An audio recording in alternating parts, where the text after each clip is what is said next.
That person that asked you, Perry, about we don't have any satellites and blah, blah, blah. Actually, Chinese University of Hong Kong, and I'm sure you'll hear from Professor Lin later, have been involved in several satellite missions already, and they've got a long program of remote sensing. And indeed, Hong Kong University launched with Nanjing University our first space research science satellite on July the 25th of this year. So that's actually not true any longer, what your friend thinks. So that's part of the education process that we need to get through. Anyway, I'm actually not the head of physics. I was head of physics and then I became associate dean, but now I'm actually director of the laboratory for space research at the University of Hong Kong, here in Cyberport, actually, in Cyberport 4, just a neighbor to where we are here today. Okay, may I have the first slide, please? So this is the first slide. You can see Hong Kong Laboratory for Space Research, the burgeoning space economy. I think there's no getting away from the fact that the space economy is becoming an increasingly important part of the global general economy, with billions and billions of dollars going to be spent on it, even $1 trillion by about 2037 in the global space economy. But can we open the door to such a thing here in Hong Kong? So this is what this whole webinar is all about.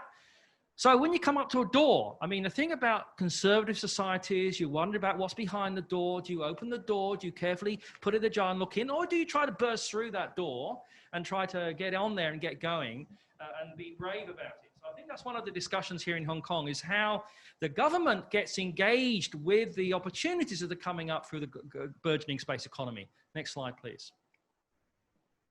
So a little bit about the LSR first, very quickly. There's the web link there at the bottom. We have a mission at the LSR. We've only been going since about 2016. I've been director only for a couple of years. Is to emerge as a leading interdisciplinary research center in space and planetary sciences across the Asian region with a strong identity. To maintain and grow the LSR to be an internationally recognized brand for research excellence, principally in main space science and related programs, including planetary sciences. And finally, and here's the thing, to strengthen and develop our ties to the mainland space program and globally, and that includes with a commercial eye too. I think that's very, very important. So, I believe that the government will recognize and engage more with the space economy when the top universities in this country are also more strongly engaged and make their presence felt. Because I think you need both. You need an engaged tertiary education sector, not only to produce the educated students of high value in STEM that will go into these emerging economy, but also because of the reputation that these places have. So Hong Kong U has this reputation and power to grasp to open such doors to the burgeoning space economy. We've already opened doors to the world's best place and planetary sciences groups around the world.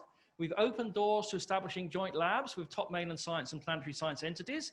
We have a plethora of agreements and memorandums of understanding with some of the best and most important groups in the mainland and globally, including the Shanghai Academy of Spaceflight Technology, Zhejiang University, Nanjing University, the Natural History Museum in London, Padova Sisters in Italy, etc. And all these doors of opportunity are really there. We don't even have to knock on them now because these doors are open to us if we just need to walk through. We've recently signed an MOU with the Chinese Space Utilization Group in May, and we hope this will lead to a joint lab with the Chinese Academy of Sciences in space and planetary sciences at Hong Kong U. So we can be side of the education and the research and the science, but that is also gets the public eye and it engages the whole community more in all ideas around space, including commercial exploitation. So this is just an indication of who we partnered with now. You see in the top left there, the OASA logo. We're very proud, the LSR, to be one of the first and I would say that's one of the strongest supporters and engagers with this brilliant idea that OASA is, and we intend to continue to play our full role in the future. But these are some of the, all of the partners actually that we currently have. Just a couple of slides about the size of the global space economy from last year. $277.4 billion US of global revenues. Growth has been modest in certain areas and much more strong in others. Launch industry has been strong, ground equipment 5% growth, satellite manufacturing increased by 26%. A lot of this is not big satellites. A lot of this is the new CubeSat, microsatellite, nanosatellites where a lot of energy is being expended. That Hong Kong U is about to start a major 6U CubeSat program for a small gamma ray telescope. Okay, so a very busy slide, but what you can also see here is actually the top right is the amount of money that gets spent in different areas. And in Hong Kong, I think the things that will be relevant to us is going to be satellite services, downstream uses of data, smart information use, big data, AI, because we have the technology and expertise in this city to engage strongly in those areas. So that's an image of our satellite as being assembled and finalized in Shanghai before it was shipped to just to the west of Beijing for the launch that you see there. It happened on July the 25th. This is a science research satellite. It's not a commercial satellite, but it shows the intent of our university and the Laboratory of Space Research to engage in this area, to get students and postdocs and others interested in working in the space industry. And we've got internships set up with some of the best mainland space programs, and entrepreneurship follows. So we have a footprint in the door of the GBA space economy, because we have a major proposal to set up in Dongguan. It's not going to be called the LSR now. I'm renaming it, if we set up there, to the International Space and Planetary Institute for Research Excellence. And I hope that this new place will inspire young minds in the GBA and in Hong Kong to get involved in the space economy. So the Lobster Eye X-ray satellite that you saw earlier was just the first of our major projects.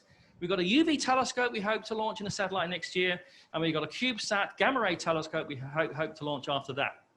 Now, OASA for us is an important part of everything we do, and we're very happy to be engaged and partnered with them in opening doors to collaborative projects.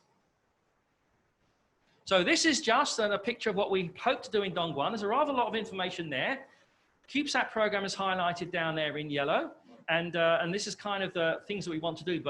And you can look at that on the webinar recording later if you want to look at the nitty-gritty details. But here, you can see this Inspire lab that we hope to set up it'll be the new joint lab with the Chinese Academy of Sciences, both in Hong Kong, at Hong Kong U, and in Dongguan, is this at the bottom, commercial focus with Guangda, OASA, and others. There will be a significant part of our activities. We'll be looking at how we can exploit the space economy for our university with spin-off companies and ideas and everything else. Okay, interdisciplinarity is key. Space technology is a key focus. It opens doors with the electronics and remote sensing, automation, computing science, big data, propulsion, metrology, material, everything you can think of a high tech, there's a footprint of it in space economy. And so that's where the STEM interest is. These are all STEM projects. We need to get our students in this city engaged in these areas and interested in opening up to the possibilities of engaging with the global space economy. So thank you very much indeed. And I'll hand over to the next speaker. All right. Oh, back to Perry, actually. Yes. Thank you, Perry. Thank you very much, Quentin. Yes. And thanks for that update on the great initiatives you're taking over to LSR. Our next speaker now I'd like to invite to stage and actually have a conversation with is Mr. Fujian Shani, who's the partner at Fresco. So welcome.